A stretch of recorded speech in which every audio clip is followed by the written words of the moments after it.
Ya, kita mulai. Assalamualaikum warahmatullahi wabarakatuh. Selamat pagi. Waalaikumsalam warahmatullahi wabarakatuh.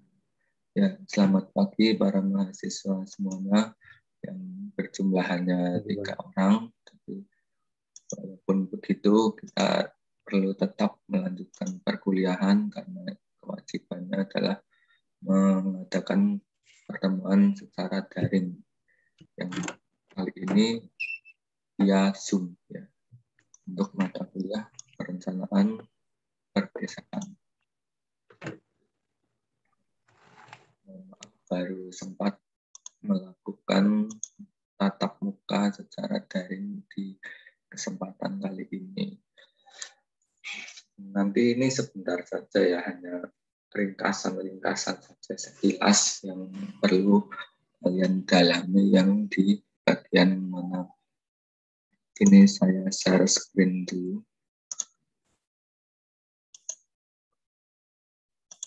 Share screen.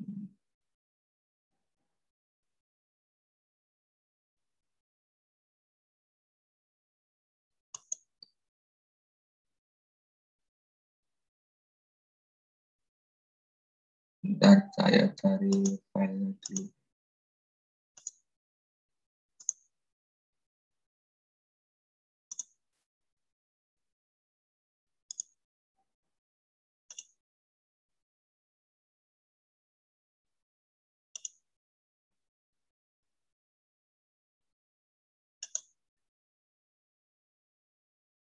Nah, sudah terlihat ya? Terlihat Pak, terlihat. Terlihat. Baik, di kuliah perencanaan perdesaan ini kita akan mempelajari pertama tentang dasar-dasar konsep ya, apa yang dimaksud desa, terus apa itu perdesaan, terus bedanya dengan kota itu apa, klasifikasi desa menurut berbagai macam sumber, dan kita akan pelajari. Kemudian setelah mengetahui tentang konsep desa, kita akan melanjutkan tentang bagaimana caranya merencanakan desa sehingga menjadi wilayah yang berkembang dan maju. Walaupun desa itu tidak sama dengan kota karakteristiknya, tetapi tetap bisa mendapatkan kemajuan zaman dengan kearifan lokal masing-masing. Ibrahim Lantar mau masuk.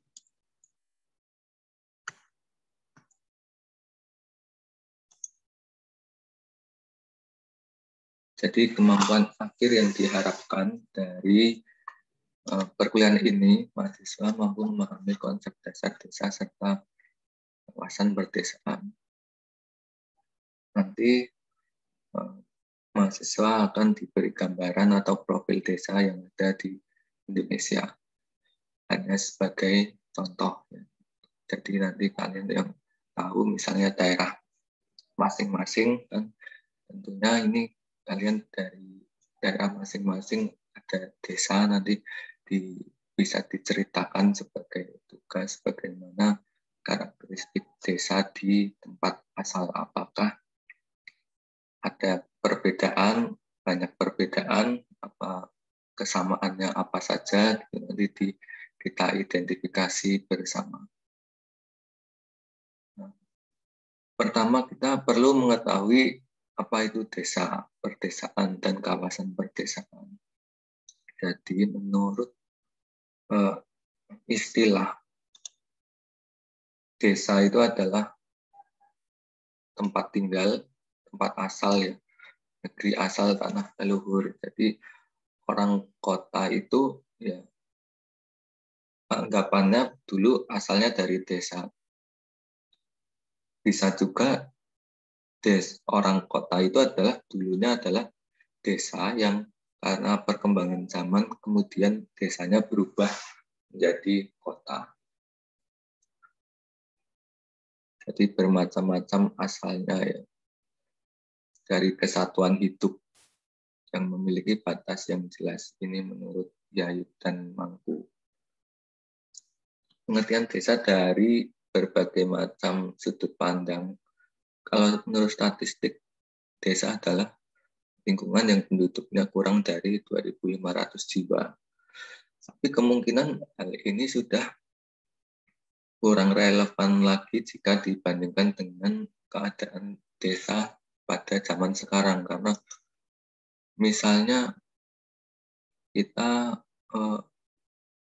berkunjung ke desa mana ya di DIY, misalnya di Bantul, misalnya di Desa Timbul Harjo, misalnya, atau Desa Trirenggo di Bantul. Nah, jika kita lihat datanya, kemungkinan penduduknya sudah lebih dari 2.500 jiwa, bahkan lebih dari 5.000 jiwa karena perkembangan wilayah yang begitu pesat sehingga jumlah penduduknya meningkat dengan cepat. Ini jadi menurut analisis statistik, kemungkinan ini untuk desa-desa di Jawa sudah kurang relevan lagi, kecuali mungkin ada desa-desa di luar Jawa yang masih penduduknya jarang. Nah, ini mungkin masih bisa berlaku. Kemudian analisis sosial psikologis. Suatu lingkungan yang penduduknya akrab dan bersifat informal. Jadi di desa masih banyak gotong royong. Ini kan kelebihannya di desa. Masih banyak kerjasama dalam melakukan kegiatan, misalnya membangun rumah, memperbaiki jalan, atau membuat pos kamling, itu dilakukan secara bergotong royong sehingga tidak banyak menghabiskan biaya dibandingkan dengan di kota, bahannya beli, tukangnya bayar, jadi ongkosnya lebih besar. Ini kelebihan masyarakat di desa. Warganya bisa digerakkan untuk bergotong royong. Kalau di kota kan lebih individualismenya lebih tinggi karena mereka punya pekerjaan masing-masing, kesibukan masing-masing, sehingga ketika diundang untuk bergotong royong menjadi lebih sulit mengatur waktunya. Kemudian menurut analisis ekonomi, suatu lingkungan dengan penduduknya bergantung pada pertanian. Ya, karena di desa kan banyak kan usahanya masih ekstraktif ya. Ekstraktif itu ya mengambil dari alam, sumber daya alam diambil, pertanian. Terus misalnya desa yang dekat dengan laut ya, perikanan usahanya. Terus desa yang dekat dengan hutan ya mengolah hutan, jadi masih bergantung dengan alam. Dan ada desa yang penduduknya masih berburu dan meramu, seperti orang zaman dulu yang berpindah-pindah nomaden, tergantung di mana ada sumber daya alam, di situ mereka tinggal. Ketika sumber daya alamnya habis, sudah habis untuk kebutuhan hidup, maka mereka pindah ke tempat lain yang masih menyediakan sumber daya alam yang mencukupi untuk mereka hidup. Ini menurut analisis ekonomi.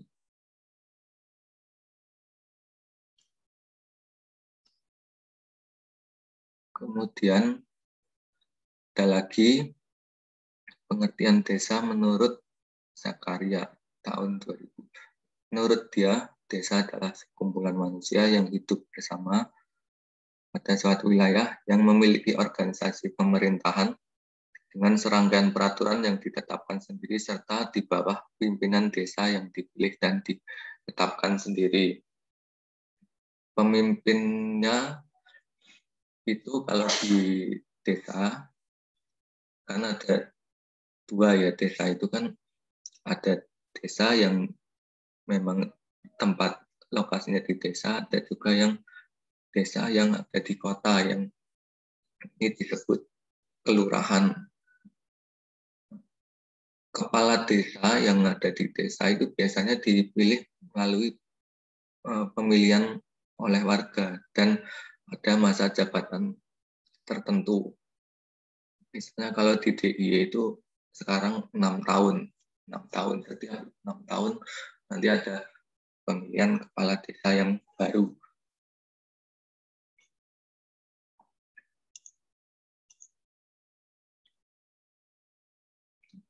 Pemilihan kepala desa yang baru. Kalau di desa yang di kota, itu bentuknya kelurahan. Jadi beda ya, kepala desa dengan kepala lurah. Kalau kepala desa yang disebutnya kades, tapi kalau kepala kelurahan disebutnya lurah. Ini di Jawa, mungkin kalau di luar Jawa penyebutannya istilahnya berbeda lagi. Nanti saya akan menanyakan pada mahasiswa perwakilan bagaimana bentuk desa di daerah lain yang bukan di Jawa. Ini kan contohnya sedang sebagai desa di Jawa. Kalau lurah itu dipilih, ditentukan oleh pejabat yang lebih tinggi. Dalam hal ini misalnya bupati, ditunjuk oleh bupati untuk memimpin kelurahan, biasanya di kota. Dan bedanya lagi kalau lurah itu mendapat gaji, ya, dan PNS, dia itu pegawai negeri sipil yang ditempatkan di desa untuk memimpin wilayah kelurahannya. Sedangkan kalau kepala desa itu bukan pegawai negeri sipil, tapi rakyat biasa yang dipilih, kemudian nanti akan mendapatkan bengkok, ya istilahnya. Kalau di Jawa itu namanya bengkok, berupa sawah dengan luas tertentu tergantung dengan kemampuan desanya, itu nanti diolah. Untuk hasilnya nanti untuk kepala desa tersebut memenuhi kebutuhan hidupnya.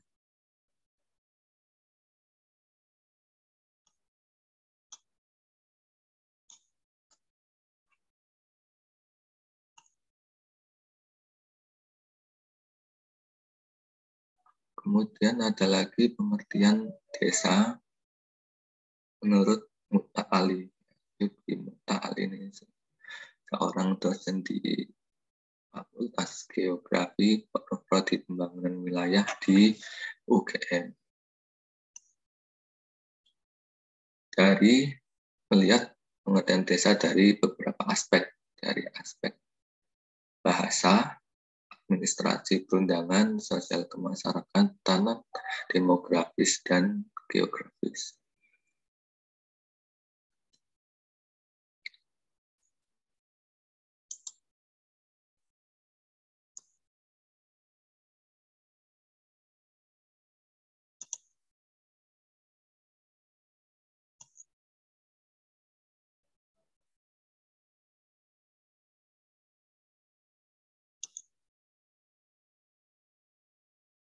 Bentar ya.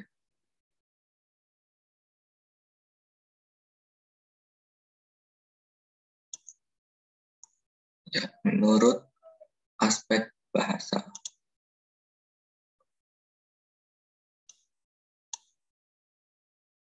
Dalam Kamus Besar Bahasa Indonesia, desa adalah sekelompok rumah yang merupakan kesatuan kampung dusun.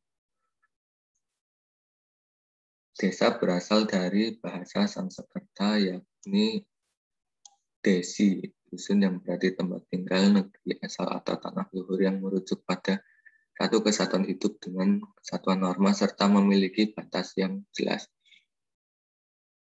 Kalau di Jawa, desa itu dibagi-bagi menjadi beberapa dusun, misalnya 5 dusun, 6 dusun, 10 dusun. Nah, setiap dusun tersebut dibagi lagi menjadi beberapa RW, beberapa RT. Jadi itu pembagiannya untuk desa di Jawa sebagai contoh. Kalau istilah di tempat lain mungkin berbeda-beda penyebutannya. Seperti di Maluku. Di sini ada yang dari Maluku. Itu mungkin disebutnya dati. Betul tidak ini? Ada yang dari Maluku. Ada lagi di Sulawesi Selatan disebut Gaukang, di Minahasa disebut Wanwa. Ini mungkin di tempat lain ada lagi penyebutan lainnya, misalnya jadi Ibrahim Lontor ini dari mana asalnya? Ibrahim Lontor.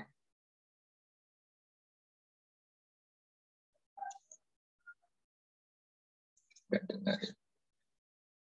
Reza Aditya, dari mana Reza Aditya? Dari Kalimantan, Pak. Dari Kalimantan.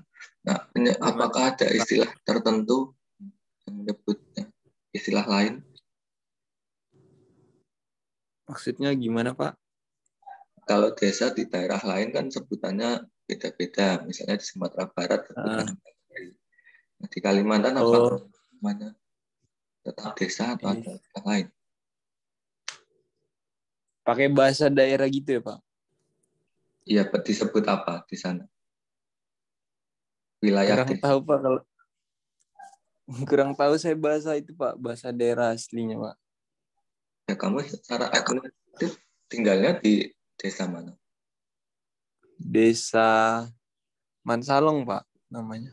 Namanya itu desa atau kelurahan atau apa penyebutan? Enggak, itu nama desanya memang. Nama desanya. Ya. Nah.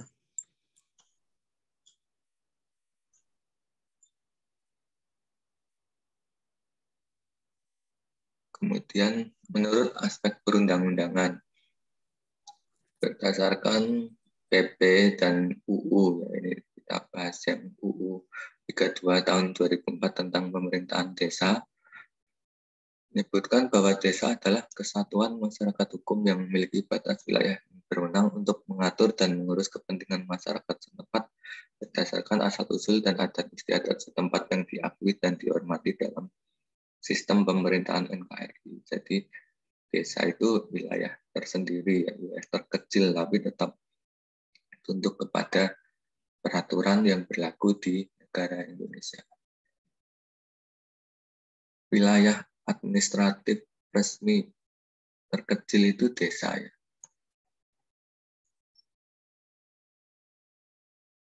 Kemudian ada istilah pengertian lain menurut PP 72 2005. Ya, intinya sama. Kemudian pengertian desa menurut aspek sosial kemasyarakatan. Desa itu tradisional, masyarakatnya dianggap masih relatif tradisional. Belum modern seperti di kota, ya. Tetap walaupun sekarang ada desa modern, ya, yang ternyata perkembangannya tidak kalah dengan di kota. Tapi umumnya desa itu sifatnya lebih tradisional dibandingkan di kota, dan kehidupan masyarakatnya masih menjunjung erat kekeluargaan, ya seperti gotong royong tadi, dan antar masyarakatnya itu saling mengenal dengan baik. Seperti di desa, walaupun biasanya itu di perkampungan rumah-rumah itu tidak ada nomor rumahnya, ya hanya tahu RT RW. Tapi ketika misalnya paket menanyakan, kurir paket menanyakan di mana namanya si A, gitu, nanti tetangganya biasanya sih tahu karena saling mengenal. Tapi kalau di kota belum tentu kirim paket itu sampai, ya karena di kota ada nomornya, jadi lebih mudah dicari. Tapi kalau di desa walaupun tanpa nomor rumah tetap ketemu. Tidak perlu ada Sherlock-Sherlockan, tapi tetap bisa ketemu. Ini karena kelebihannya masyarakat desa yang saling mengenal antar warganya. Kalau di kota bahkan dengan tetangga sendiri belum tentu kenal. Seperti misalnya kalian mahasiswa ngekos di Jogja, kos-kosan sebelah kamu sendiri pun belum tentu mengenal siapa namanya, kerja di mana atau kuliah di mana, itu belum tentu saling mengenal ya. Itulah bedanya di kota dengan di desa. Kemudian ada pengertian desa menurut aspek sosial yang lain, yaitu menurut Rujak dan Baren. Ini sudah agak lama ya, tahun 1962. Karakteristiknya macam-macam. Peranan kelompok primer sangat besar. Faktor geografik menentukan pembentukan kelompok masyarakat. Iya, karena biasanya kan desa itu penyebarannya tidak merata, membentuk kelompok-kelompok tertentu. Misalnya di pegunungan terpecah-pecah, dipisahkan oleh pegunungan yang masyarakat tersebut tinggalnya di lembah. Jadi setiap ada lembah ada perkampungan yang dipisahkan oleh gunung-gunung. Itu sering terjadi karena faktor geografik yang tidak memungkinkan membangun permukiman di gunungan yang terjal karena aksesnya sulit, sehingga mereka memilih untuk mencari tempat tinggal yang lebih landai di bagian lembahnya, sehingga hal tersebut menyebabkan menjadi terpisah-pisah. Hubungannya awet karena ya dengan itu saja masyarakatnya kan sedikit awet dan dekat, sering ketemu karena pekerjaannya juga petani. Misalnya petani itu kan pagi kerja, siang sudah pulang. Untuk mengisi kegiatan mereka ngobrol-ngobrol dengan tetangganya, makanya jadi kenal dekat. Struktur masyarakat mungkin itu ya sama ya, pekerjaannya sama, umumnya adalah petani semua, atau nelayan semua. Jarang yang ada misalnya jadi pegawai, itu hanya sedikit atau sebagian kecil saja. Mobilitas sosial rendah ya karena terkendala oleh akses yang sulit, misalnya desa di daerah pegunungan. Keluarga lebih ditekankan sebagai unit ekonomi. Biasanya ini masih kecil, terus membantu orang tua untuk bekerja di sawah, membantu sebagai petani, tidak sampai kuliah misalnya, terus SMA, terus bekerja untuk membantu perekonomian keluarga. Proporsi jumlah anak cukup besar ya, ini karena ada anggapan bahwa banyak anak banyak rezeki. Kalau zaman dulu karena sawahnya luas, jadi biar banyak yang membantu menguruskan sawahnya, maka punya anak yang banyak supaya ada yang bantu di sawah. Itu pandangan umum orang zaman dulu. Kalau zaman sekarang ya sudah semakin ditinggalkan, ya sudah nggak berlaku lagi karena banyak anak malah repot nanti merawatnya gimana. Apalagi rumah orang di kota kecil-kecil, jadi semakin padat rumahnya, apalagi nanti kalau besar cari pekerjaan sulit, malah jadi pengangguran, malah jadi beban keluarga. Dari kecil sudah menjadi beban karena anaknya banyak, untuk memberi makan, memberi kebutuhan hidup, belah besar yang diharapkan bisa meringankan beban keluarga, malah nganggur. Jadinya dari kecil sampai dewasa menjadi beban keluarga terus-menerus. Nah inilah, makanya hal ini sudah mulai ditingkat.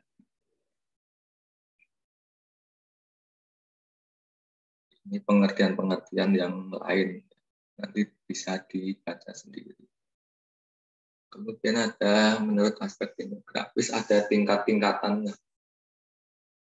Ada dusun, desa, kota sangat kecil, kota menengah, sampai metropolitan, megapolitan, mega urban. Kalau penduduknya kecil ya namanya desa. Ada lagi kota sangat kecil. Kota kecil.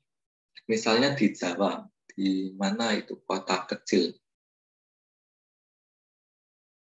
Ada yang bisa memberi contoh kota kecil di mana? Atau kota menengah di mana? Kota besar di mana?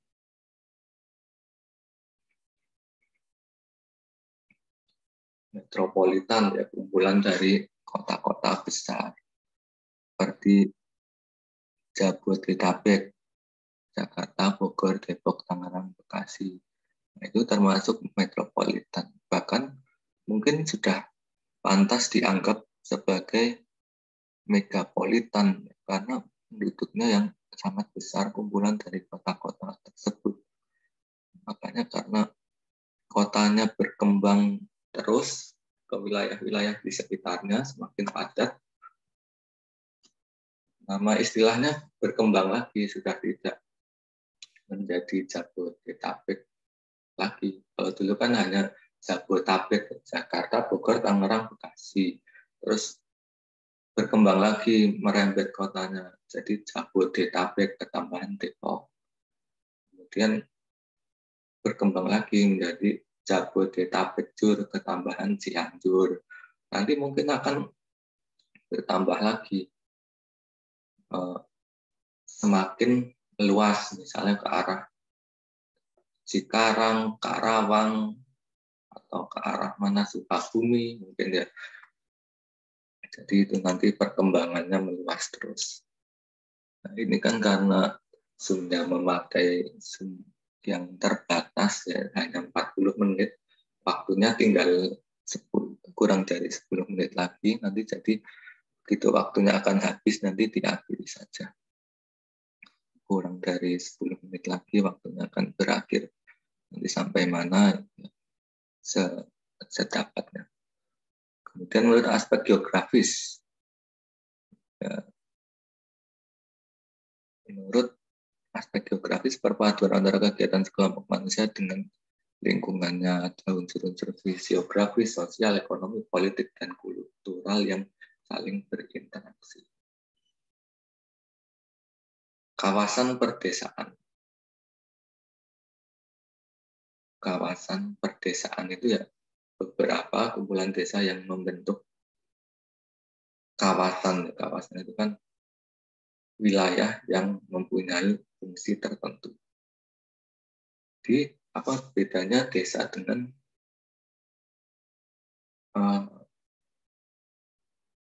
village dengan rural? Itu kan bahasa Inggris sama-sama. Tapi bedanya adalah kalau village itu desa, kalau rural itu perdesaan, jadi kumpulan desa-desa disebut rural. Sedangkan desa yang hanya satu itu namanya village. Seperti kota kalau hanya satu kotanya itu disebut city atau town. Dengan kumpulan kota di bahasa Indonesia adalah perkotaan atau urban.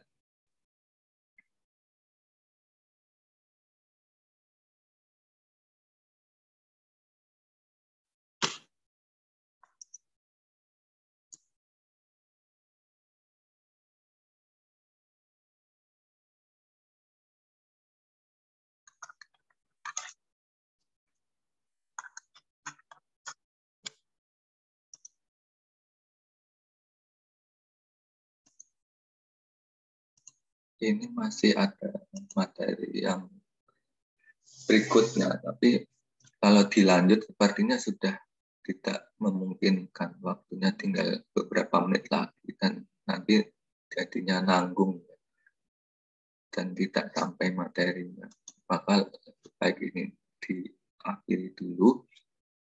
Nanti kita lanjut di pertemuan berikutnya di minggu depan ya. Dan sambil dipelajari dulu materi-materi yang ada di Elinas. Jadi kuliah ini dilakukan secara sinkron dan asinkron.